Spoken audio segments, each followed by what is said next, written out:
Assalomu alaykum hammaga. 21-asrning eng muhim va dolzarb mavzularidan biri bo'lgan trading haqida bugun gaplashamiz. Alloh hammamizga foydali va manfaatli qilsin. Bismillah. Trading bu o'zi aslida nima? Bugungi kunimizda juda ham ko'p insonlar trading haqida gapirishadi. Hamma har xil o'zlarini fikrini bildirishadi. Kimdir halol deydi, kimdir harom deydi, yana kimdir nimadir deydi, yana kimdir qimor deydi, kimdir bu noto'g'ri yo'nalish deydi, kimdir bu kelajakdagi tijoratlarning nimasi deydi. Bu haqida biz Alloh nasib qilsa batafsil nima qilamiz, tushuntirib o'tishlikka harakat qilamiz. Demak, birinchi savolimiz trading nima? Trading bu kriptovalyuta yoki aksiyalarni arzonroq olib, qimmatroq sotishlik degani. Trading o'z ingliz tilidan olingan, ya'ni olishlik va sotishlik degan ma'noni anglatadi. Ya'ni bir aktivni arzonroqqa olib, qimmatroqqa sotishlikka trading deyiladi. Ya'ni bilamizki, bozorda har doim talab va taklif bor. Tradingda ham xuddi shu narsa, talab, ya'ni sotib olishlikka talab va sotib yuborishlik talab va taklif, ya'ni sotishlikka taklif, olishlikka talab. Mana shundan tashkil topgan. Butun tijoratlar mana shu narsadan tashkil topgan. Va trading ham xuddi shunday narsa. Oddiy misol qilib aytadigan bo'lsak, siz olmani 10 mingdan olasiz, 10 mingdan olasiz va bir muddat saqlaysiz uni va bozor qachon talab kuchayganda, masalan, deylik qishga yaqin olmaga talab kuchayadi va narxlar istar-istamas nima qilinadi? Oshib beradi. Va albatta bu olmani o'zini bozorini funksiyasi shuki, talab olishlikka talab kuchaygan vaqtda nima bo'ladi? Sotishlik, ya'ni takliflar o'rtaga kelib chiqadi va bozorda siz agar yagona olma sotuvchi bo'lsangiz, istagan o'sha narxingizni taklif qila olasiz talabgorlarga. Xuddi shunday trading ham xuddi shunaqa narsa, faqat mukammallashgan, ya'ni zamonaviylashgan bo'lganligi bugungi kunimizda ko'p muhokamalarga sabab bo'lyapti. Juda ham ko'p muhokamalarga sabab bo'lyapti. Mana shu sababdan biz ham o'zimizni 4 yillik tajribamiz bilan birlikda va islom olimlarini bunga, ya'ni tradingga bergan fatvolari haqida qo'limizdan kelgancha tushuntirib va islom olimlarini aytgan gaplarni sizlarga yetkazishlikka harakat qilamiz. Ya'ni biz tradingning mantig'ini tushunib oldik. Ya'ni har qanday bir narsani arzonroq olib, qimmatroq sotishlik bu trading deyiladi. Bu qanaqa bo'lsa bo'lsin. Endi biz qasd qilgan trading shu narsaki, o'sha bugungi kunimizdagi birjalar, shamlarga qarab turib sotishliklar, bu aktivlarni, kriptovalyuta yoki aksiyalarni nima qilishlik, arzonroq olib, qimmatroq sotishlik hisoblanadi. Albatta bu forex ham bor. Forex haqida keyinroq batafsilroq tushuntiramiz. Xom ashyolarni sotib olishlik, ya'ni aslida u siz xom ashyoni o'zini sotib olmaganligingiz uchun bu narsalar olimlarning nimasiga ko'ra bil ittifoq joiz bo'lmagan narsa hisoblanadi. Shu sababdan biz birinchi tradingdagi kriptovalyuta nima ekanligini, asl kriptovalyuta nima ekanligini tushunib ketishligimiz kerak bo'ladi. Kriptovalyuta bu raqamli pul, ya'ni blockchain texnologiyasi asosida ishlaydigan va markaziy bankka bog'liq bo'lmagan valyuta turlaridir. Ya'ni Bitcoin bo'lsin, xoh Ethereum bo'lsin, xoh yana boshqa narsalar bo'lsin, har qanday kripto nima, agar banklarga bog'liq bo'lmagan va raqamli bo'lgan bo'lsa, uni kripto deya olamiz. Va bu kriptoni tranzaksiya orqali bir kishidan ikkinchi kishiga, ya'ni bir kashilokdan ikkinchi kashilokka nima o'tkazishlik mumkin bo'lgan narsa desak bo'ladi. Endi kriptovalyutani yana ham chuqurroq o'rganishlik uchun biz birinchi blockchain nima ekanligini tushunib yetishligimiz kerak. Blockchain nimaligini tushunib yetsak, chunki kriptovalyuta bugungi kunimizda blockchain ustida qurilgan bir narsa. Blockchain, mana bu fon orqasida ozgina ham bo'lsa ko'rinib turgandek, blockchain shu narsaki, butun tranzaksiyalar davomiy ravishda yozilib boriladi va u narsani hech kim o'chira olmaydi ham, yo'q ham qila olmaydi. Albatta Alloh xohlasa bu mustasno. Lekin umumiy holda blockchain shunday bir narsaki, siz masalan Ahmaddan Mahmudga $100 jo'natgan bo'lsa, o'sha narsa blockchainga yoziladi va u bir nechta monitorda ko'rinib turadi. Ya'ni jonli holatda bir nechta monitorda yozilgan holati bo'ladi va uni bir kishi yoki bir qaysidir davlat uni o'chirishligi imkonsiz bo'ladi. Mana shu tarafdan blockchain bugungi kunimizda har qanday markazlashgan banklardan ham kuchli hisoblanadi. Chunki bank istasa sizni pulingizni muzlatishligi, istasa bir pulni inflyatsiya qilishligi mumkin. Tarixda ko'rishligimiz mumkin, o'zbek so'mi inflyatsiya bo'ldi. Tarixda ko'rishligimiz mumkin, Turkiyada turk lirasi inflyatsiya bo'ldi va insonlar bir soniyalar ichida milliardlagan pullardan mahrum bo'ldi. Ya'ni sizni bir qop pulingiz ham hech narsani nima qilmadi, hech narsa, ya'ni qiymati qolmadi, hech qanday bir qiymati qolmadi. Va mana bu tarafdan blockchainda turgan kriptovalyutalar bank sistemasidan yana ham kuchliroq va sizni blockchaindagi pulingizni albatta blockchaindagi shartlarga xilof qilinmasa, shartlarga xilof qilmagan bo'lsangiz, sizni pulingizni berkita olishmaydi. Lekin markaziy banklarda agar siz davlatga yoqmay qolsangiz, bu achchiq haqiqat, har qaysi taraflama davlatga yoqmay qolsangiz, har qanday davlatga, nafaqat umumjahon haqida gapiramiz, har qanday davlatga yoqmay qolsangiz, sizni bank hisobingizni berkitib, blok qilib, muzlatib qo'yishligi mumkin bo'ladi. Blockchainda bo'lsa bu narsalar o'ta ham qiyin. Va bu yerda sizni tranzaksiyalaringizni, sizni o'tkazgan pullaringizni oddiyroq qilib aytganda chekini nima qilib bo'lmaydi, uni yo'qotib bo'lmaydi. Hech qanaqa qilib o'zgartirishlikni imkoni bo'lmaydi. Yana ham oddiy misol bilan tushuntiradigan bo'lsak, deylik bozorda 8 kishi 10 kishi nima qilyapti, 8 kishi 10 kishi savdo qilyapti. 10 kishi har bir shirkat qurmoqchi yoki bir o'zlari kompaniya qurmoqchi. O'sha kompaniyaga insonlar pul kirityapti. Masalan, deylik Ahmad 100 ming olib keldi, deylik Parviz 500 ming olib keldi, Mahmud 200 ming chiqardi. Mana bu hamma narsani, mana bu o'rtadagi o'sha kompaniyani pulini bir daftarga davomli ravishda yozib borilsa, mana bu blockchain deya olamiz. Faqatgina bu daftarda. Endi daftarda bir inson bu nimani o'zgartirishligi mumkin.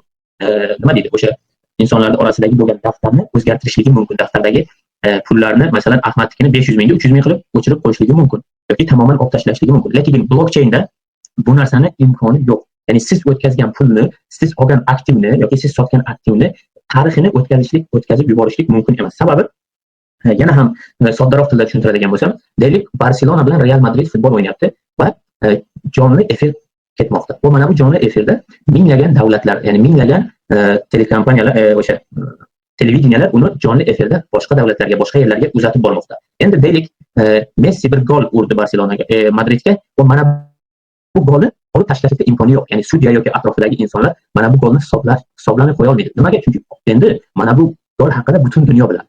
Mana bu gol bo'lganligini butun dunyo ko'z oldida bo'ldi.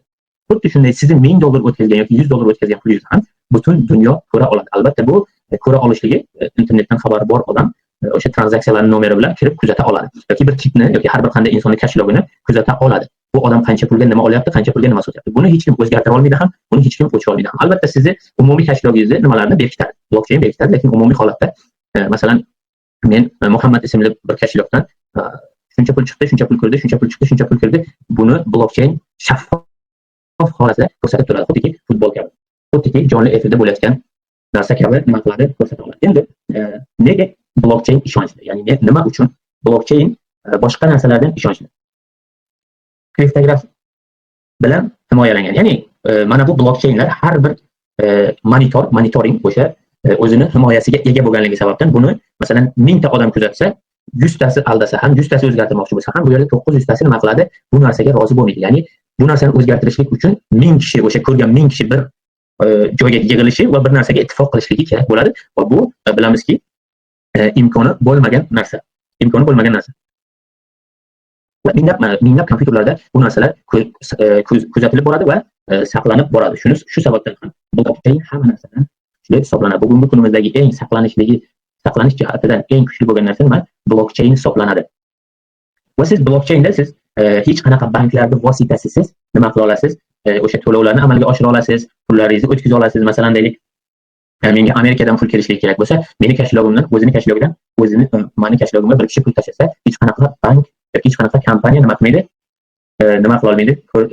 Unga vositachilik qila olmaydi. Bevosita meni kashlogimga jo'natilgan pul kirib keladi va o'sha jo'natilgan pulni qandayki jonli efirda biroz oldin futbolni misol berganimizdek, nima?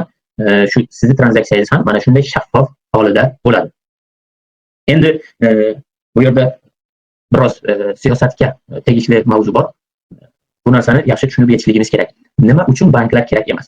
Chunki banklar har doim siz bir kartadan boshqa kartaga yoki bir davlatdan boshqa bir davlatga pul jo'natganingizda har doim o'zining xizmat haqqisini va o'sha yerdagi nimalarni, bank sistemasini quradi. Ya'ni sizni pulingizni kreditga berishligi yoki sizdan kreditga pul olib boshqasiga berishligi. Mana shu sistemani blockchain o'rtadan nima qildi? Ko'tardi. Ya'ni kunimizdagi ko'p davlatlarni tradingga qarshi chiqayotganligini umumiy sabablaridan biri ham mana shu.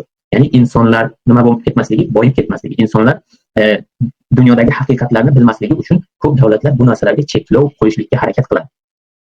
Va bank har doim ishonchli tizim emas. Bank yetarli darajada ishonchli tizim emas. Zotan Bitcoin yoki kriptovalyutani paydo bo'lishligining sababi ham o'sha bank krizisga uchrashligidan kelib chiqib, undan keyin blockchain va bitcoinlarni insonlar o'ylab chiqqan. O'zlarini 2008-2009 yildan bugungi kunimizgacha o'zlarini katta pullarini, katta milliarder, trilliarderlar nima qiladi? Mana shunaqa qandaydir aktivlarda yoki qandaydir aksiyalarda investitsiya holatida yoki bitcoin holatida saqlab kelishadi. Bu ham ya'ni bankdan ham kuchli ekanligini dalolat qiladi. Bugungi kunimizda juda ham ko'p hammamizda ham qarshimizga chiqqan bo'lsa kerak. Ba'zi insonlar 10 yil, 8 yil, 20 yil oldin, 10 yil, 15 yil oldin to'g'rirog'i bitcoin olib qo'ygan 100 ta, 200 ta, 1000 ta, 2000 ta va 100 dollar, 200 dollar olib qo'ygan bitcoin bugun millionlagan pul bo'lganligini biz ham necha bor ko'rganmiz, videolarda ko'rganmiz. Endi kriptovalyuta aslida bor narsa. Chunki bugungi kunimizda mana bu savolga javob bermasak bo'lmaydi, chunki insonlar ko'pi mana shu gaplarni kriptovalyuta o'zi bor narsa. Qo'l bilan ushlab bo'ladi. Shunga o'xshagan ularning shubhalari, savollari bor. Shu sababdan biz mana bu savolga javob berishga harakat qilamiz. Kriptovalyuta haqiqatda mavjud bo'lgan raqamli aktiv. Raqamli aktiv qandayki sizni Visa kartingizda $50, $100, $1000 pulingiz bo'lsa va u haqiqiy ma'noda nima dollar emas, balki dollarning qarshiligidagi nima raqamli pul bo'lsa, yoki sizning so'mingiz, yoki sizning rublingiz, yoki sizning yana boshqa pullaringiz kartalaringizda yoki bank hisoblaringizda qandayki uni raqami o'zigina bo'lsa, xuddi shunday kripto aktivlar ham haqiqiy mavjud bo'lgan raqamli pul. Bu kompyuter tarmog'ida saqlanadi. Ya'ni qandayki sizning telefoningiz, masalan, bir odamga nima qilasiz, pul tashlamoqchi bo'lsangiz, bank приложениesiga kirasiz va tashlaysiz. O'sha tashlaganingizda siz u odamga haqiqiy pul berasizmi? Shunda qog'oz pul berasizmi? Yo'q, aslida siz nima qilasiz? O'sha raqamlashgan o'zbek so'mini yoki raqamlashgan AQSh dollarini yoki raqamlashgan rus rublini tashlaysiz. Xuddi shunday kripto aktivlar ham haqiqatda bor narsa, u bir qiymatga ega bo'lgan narsa va uni siz tashlayotganingizda yoki olib sotayotganingizda nima qilasiz? Uni o'sha haqiqiy raqamlarini nima qilgan bo'lasiz? Ega bo'lgan bo'lasiz yoki yuborgan hisoblanasiz. Endi misol olib aytadigan bo'lsak, Bitcoin, Ethereum va boshqa kriptolar millionlab odamlar va kompyuterlar tomonidan ishlatiladi. Masalan, insonlar buni Bitcoin, Ethereum yoki USDT yoki USDC shunga o'xshagan stabil coinlar yoki mana bu kripto aktivlarni insonlar sotib olib sotadi. Hatto nima qiladi? Bitcoin, Ethereum shunday kriptolarning qarshisiga, ya'ni raqamli aktivlarni qarshisiga bir narsalar sotib oladi. Bugungi kunimizda Venesuela bilan AQSh urushidan, o'sha AQSh hujumidan so'ngra Venesuelani neftini AQSh dollarga emas 80% ni kriptovalyutaga sotib olayotganligini bayon qildi Amerika Qo'shma Shtatlari. Bu ham nimani dalolat qiladi? Demak, insonlar bugungi ya'ni bizni johillarimizni tili bilan aytganda yo'q narsaga nima qilyapti? Neft sotyapti yoki sotib olyapti. Va albatta bu bugungi kunimizda aqlli blockchain tizimini, bugungi kunimizda kriptovalyuta olamini tushungan odam uchun bu aqlsizlarcha fikr yuritishlik go'yo. Masalan, deylik, zamonda orqaga qaytarib bo'lmaydi, lekin tushunishlik uchun aytyapman. 20 yil oldin yashab o'tgan odam bugun kunimizga kelsa, va siz u odamga telefonni ko'rsatmasdan aytsangizki, men falon kilometrdagi inson bilan mana shu shapaloqday narsada, ya'ni qo'limday narsada uni ko'rib gaplasha olaman desa, haligi odam aytadiki, sen jinnimisan deydi. Bunaqa narsa yo'q deydi. Chunki 2000-yillar, 2002-2005-yillar endigina telefonlar, o'sha knopkali telefonlar rivojlangan payti bo'lgan. Va u vaqtlarda nima bo'lmagan? Skype, WhatsApp shunga o'xshagan narsalar hali chiqib kelmagan. Xuddi shunday bugungi kunimizda ham mana bu aktivlarning haqiqatini insonlar xuddi shunday tushunib yetadi. Xuddi shunday tushunib yetadiki, go'yoki bu narsa imkonsiz, yo'q narsa. Shu sababdan nima qilish kerak? Mana bu narsani o'rganishlik kerakki, keyin nima zamondan orqada qolmaslik uchun. Bu yerda yana o'sha kriptovalyutaning haqiqatini aytishlik, dunyoda istalgan joyga banklarsiz pul yubora olishingiz mumkin. Ya'ni siz hozir aytib o'tgandek, Amerikadan pul kelmoqchi bo'lsa, yoki jo'natmoqchi bo'lsangiz, siz uni kashlab olasiz. Hech hatto shunday narsalar borki, nima ham olmaydi. Komissiya ham olmaydi. Masalan, Binancedan Binance'ga, Mexica yoki shunga o'xshagan BEP20 shunga o'xshagan shabakalar hozir mutlaq komissiya olmasdan pulingizni sizni Amerikaga istasangiz Afrikaga yubora olasiz. Va operatsiyalar blockchain orqali bo'ladi. Ya'ni blockchain hamyoni orqali bo'ladi. Va hech qanaqa soxtalik bo'lmaydi. Ya'ni siz pulni jo'natsangiz, deylik blockchainga yoziladi. Mahmuddan falon kashlabga ketdi. Mana shuncha pul ketdi va bu blockchain ustida yozilgan bo'ladi va bu narsada hech qanaqa aldov ham uni o'zgartira olmaydi. Yirik kompaniyalar, Tesla, BlackRock va hatto davlatlar kriptovalyutadan foydalanmoqda yoki rasmiylashtirmoqda, ya'ni rasmiy qilmoqda.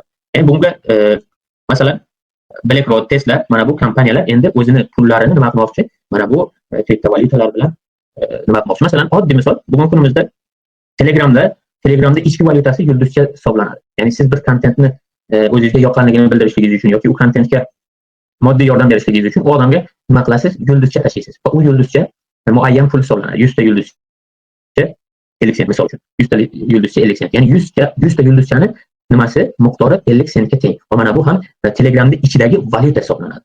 Bu ham Telegramda ichidagi valyuta hisoblanadi. Kriptovalyuta ham butun jahon olamida hozirgi kunimizda valyuta hisobiga kirib bo'lgan. Ammo ba'zi bir davlatlarni aytib o'tganimdek orqada qolishligining sababi o'zlarining xalqini boyib ketmasligini yoki ichidagi bank sistemi qulab ketmasligini nima qilishligi, o'sha bank sistemasini qulab ketmasligi, yuqorida turgan ba'zi bir insonlarni pul yemasligi, yeyishligi, yo'qolib qolishligi uchun nima qiladi? Mana bu narsalarni yo'l qo'ymaydi. Bo'lmasa buni hech bir qanaqa zarari yo'q, aksincha davlatga nima qiladi? Foyda olib keladi. Bundan boshqa narsa olib kelmaydi. Ya'ni kimlardir xalqni bo'lib ketishligini istamaydi. Kimlardir xalq oldinga qarab ketishligini istamaydi. Shu sababdan nima qilinadi? Shu sababdan bu narsalarga izn berilmaydi. Aslida bu narsalar bor narsa. Aslida bu narsalar kripto aktivlar sizni dollaringiz, sizni so'mingiz kartada qanday turgan bo'lsa, Bitcoin, Ethereum ham xuddi shunday turgan bor va uni nimasi cheklangan narsa. Lekin so'm dollar cheklanmagan. Istagan vaqtda istagan odamlar bosib chiqaradi.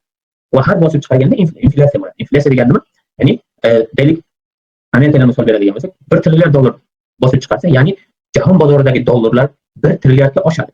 Va bu istar istamas nima? Bozordagi pulni qadrsizlantiradi. Masalan, deylik siz 100 ming dollarga olgan uyingiz agar 1 trillion dollarni bosib chiqaradigan bo'lsa, mana bu narsa tushib ketadi. Bu qadr qolmaydi. Dollarga nisbatan qadri qolmaydi. Sizni 100 mingga olgan narsangiz, 100 ming dollarga olgan narsangiz agar inflyatsiya bo'ladigan bo'lsa, bu nima bo'ladi? 80 mingga, 60 mingga, 70 mingga tushib qolishlik katta ehtimol bo'ladi. Shu sababdan nima qilinadi? Mana bu kimlardir bizni mana shu narsalar tushunib yetishligimizni istashmaydi. Keyingisi, kripto valyutalarni ba'zi insonlar harom deydi, ba'zi insonlar halol deydi. Bularni 3 qismga bo'lib olamiz va birma-bir ko'rib chiqamiz. Birinchisi, bu narsani halol deydiganlar, harom deydiganlar va sukut qiladiganlar.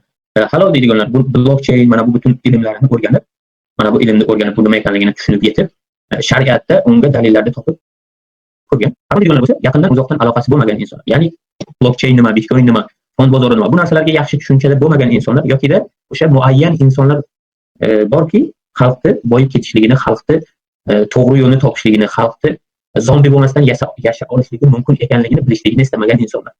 Uchinchisi bo'lsa, sukut saqlaydiganlar, bunda ilmi bo'lmagan insonlar va eng xayrli insonlar ham mana shu uchinchisi deb bilaman. To'rtinchisi, keyingisi, halol deyuvchilar. Quyidagi shaxslar, ya'ni quyidagi shayxlar ba'zilari bir qancha marotaba, ya'ni fikrlarini o'zgartirishgan.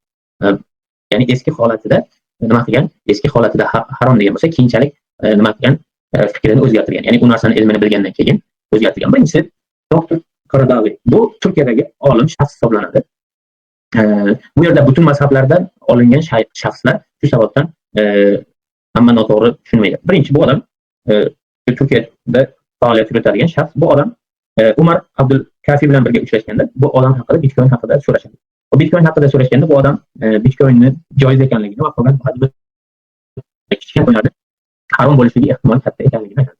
Eski fatvosiga qaraydigan bo'lsak, eski fatvosida musulmon kishi bu narsada shug'ullanmasligi yaxshi tavsiya qilinadi degan edi. Endi bu odam bilan Umar Abdul Kafi bilan uchrashganda esa ko'ramizki, bu odam fikrini o'zgartirgan. Istasangiz YouTube'da arabchasi bor, buni ko'ra olishligingiz mumkin. Umar Abdul Kafi bu odam Yevropada shu yo'llarda yuradigan arab kishi, bu ham o'sha shayxlardan 6 milliondan ortiq obunachisi bo'lgan bir kanalning egasi. Bu odam ham shu Bitcoin haqida to'g'riroq ifoda bilan aytganda kriptovalyutalarni joiz va nojoiz bor tomonlari bor ekanligini aytadi. Keyingi odam doktor Ibrohim Shashu. Bu odam ham Bitcoinni, ya'ni kriptovalyutani ikkiga ayirib joiz va nojoiz taraflari bor ekanligini zikr qilib o'tgan. Doktor Farruh buni o'zbek zabonlaridan HBS kompaniyasi chaqirib bu odam bilan suhbat qilgan. O'zbekcha nimasi ham bor, 2 soatga yaqin. Va bu odam mashalloh doktoranturani bitirgan inson, 4 ta mazhabda ilmi bor bo'lgan inson. U yerda o'sha videoda 4 ta mazhabda bir narsani valyuta bo'lishligi haqida batafsil tushuntirib bergan. Mufti Met, bu hammamizga mashhur bo'lgan yoshroq shaxslardan. Bu odam ham o'zida ham hatto Bitcoin borligini zikr qilgan. Muhammad Al-Hasan Dadu, bu shayx katta eski olimlardan, ko'p kishi ehtirom qiladigan, ya'ni hurmat qiladigan shaxslardan.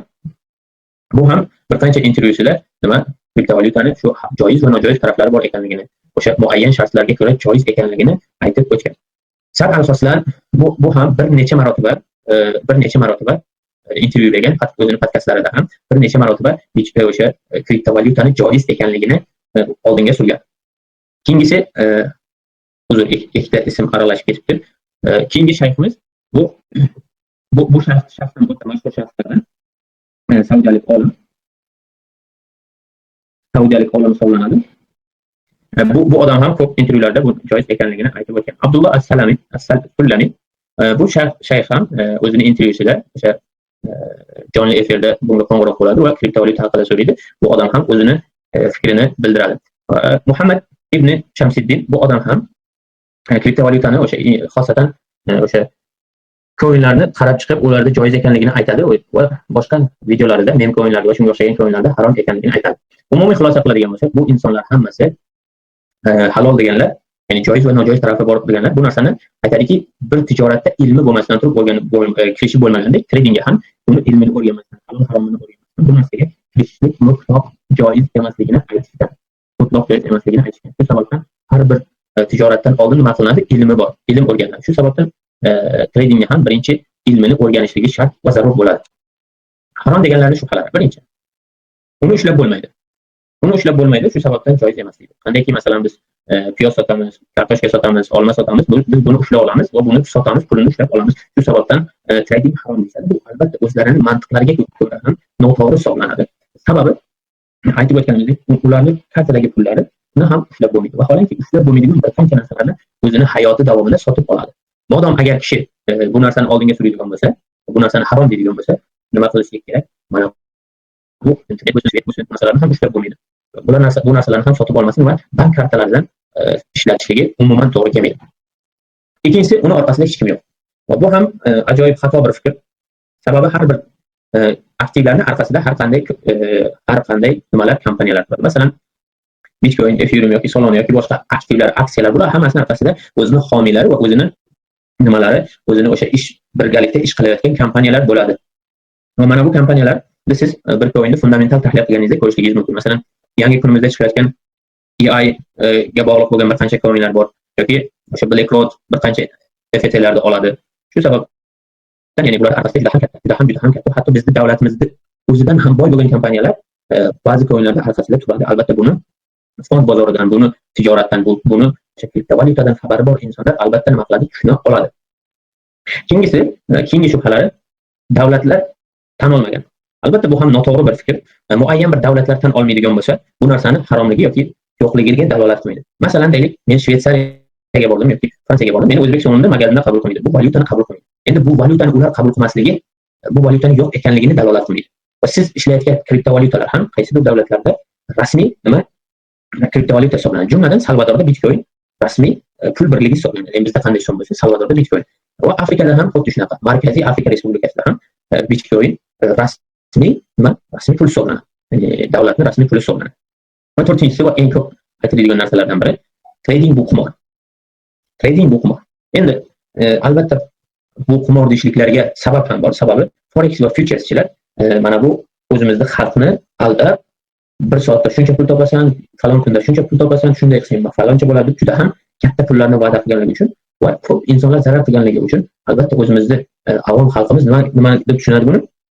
Buni nima deb tushunadi? Bu qimor ekanini tushunishadi. Ya'ni biroz ishlaydi, undan keyin katta pul yo'qotadi. Uyini sotadi, kimdir mashinasini sotadi, natijada nima qiladi? Trading ismida odam pul yo'qotgan bo'ladi va keyin buni nima deb chiqishadi? Bu joiz narsa emas deb chiqishadi. Va e'tibor beradigan bo'lsangiz, hech kim aytmaydiki, to'xta, bu o'zi qanaqa tijoratga kirdi?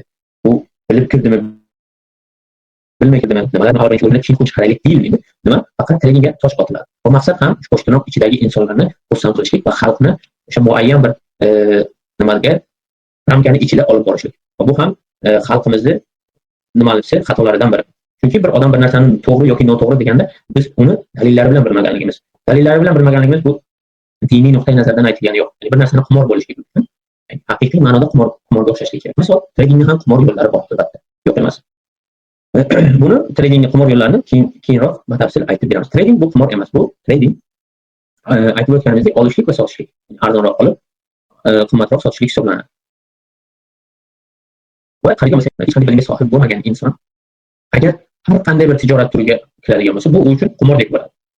Masalan, siz Turkiyadan qandaydir bir kiyimlar jo'natmoqchisiz. Siz yo'lda naloglar qanday ekanligini, pochta O'zbekistongacha qanchaga yetkazishligini bilmasligingiz, O'zbekistonda bularning narxlarini bilmasligingiz, hozir buni faslini bilmasligingiz, bu sizni agar mana shu bilmasangiz, mana shu aytilib zikr qilingan narsalar bilmasangiz va siz mana shuni tijoratiga kiradigan bo'lsangiz, albatta bu nima qiladi? Albatta bu sizni qimordan ham battarroq holga solishligi mumkin. Deylik, siz bu narsani o'rganmadingiz, bilmadingiz.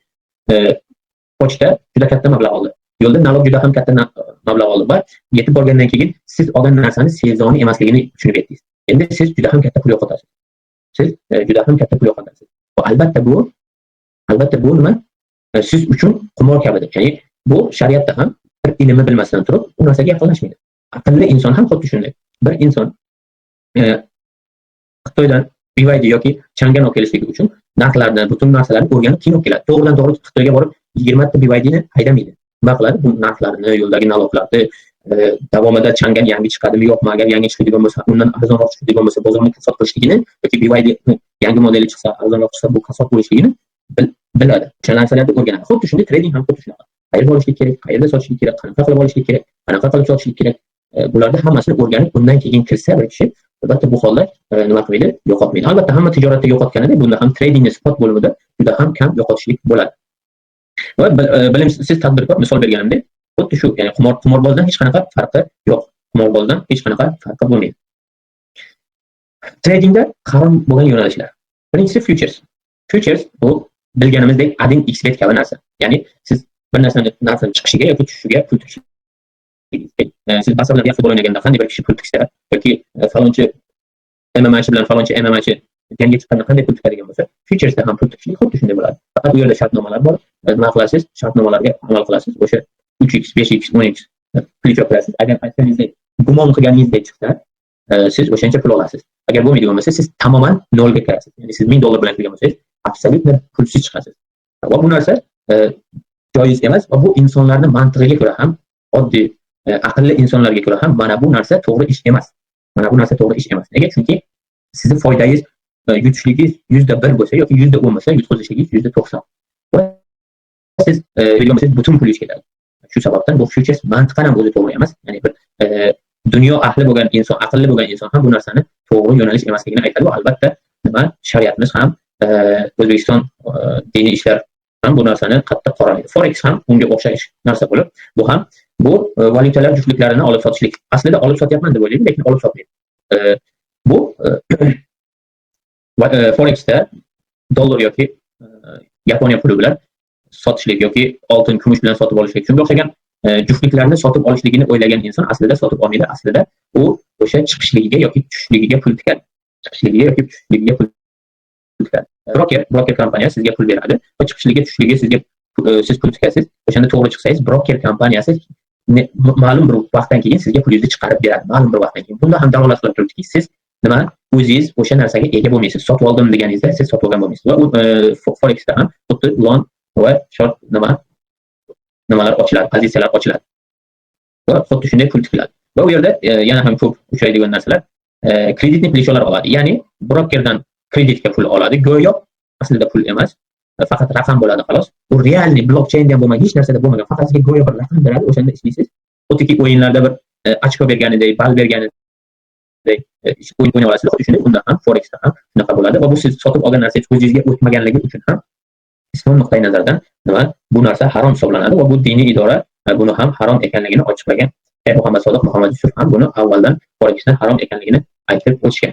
Keyingisi va faqat Shayx Muhammad Sodiq emas, ya'ni ijmo bor. Bu Forex futures haromligida ijmo bor. Bu halol degan hech qanaqa olim yo'q. Uchinchi harom yo'nalishi bu harom koinlar bilan o'ynashlik. Harom koinlarni sotib yuborishlik. Spot bo'limida bo'lsa ham, avvalo spot bo'limi nima ekanligini tushuntirib o'tadigan bo'lsam, trading spot bo'limi halol bo'limi hisoblanib, u siz bu yerda har qanday aktivni sotib olganingizda o'zingizning kashlogingizga o'sha haqiqiy ma'noda o'tadi va blockchainda va sizning kashlogingizda ko'rinadi. Siz istagan coin marketlarga borib, bugungi kunimizda ham alhamdulillah Toshkentda ochilyapti, qanchasi ochildi. Siz borib istagan valyutangizni chiqarib olishingiz mumkin. Deylik, sizda bir bitcoin bo'lsa, istagan miqdoringizni dollarga o'zgartirib chiqarib olishingiz mumkin bo'ladi. Yoki Solana bo'lsin yoki boshqa bo'lsin, istagan holatda chiqarib olishingiz kerak, chiqara olasiz. Lekin mana bu Forexda chiqarib bo'lmaydi. Futuresda bo'lsa, absolutno sizni nimangizga hech qanaqa pul ham hech narsa o'tmaydi, faqat adin xbetga o'xshaydi. Spot bo'lsa, siz haqiqiy ma'noda halol bo'lgan coinlarni, halol bo'lgan aksiyalarni sotib olasiz, kashlogingizga kiradi.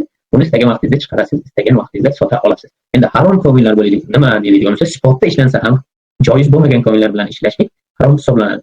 Masalan, bir kompaniya bor, insonlarga faqat kredit, o'sha kredit berganligi evaziga u odam o'zi ichki bir nimasini tokenini ishlab chiqaradi va o'sha tokenini birjaga sotuvga chiqaradi. Ya'ni birjaga chiqaradi, listing qiladi va bu narsa harom bo'ladi. Chunki sizdan kelayotgan har qanday foyda ham, zarar ham bu odamlarga kelib riboga nima qiladi?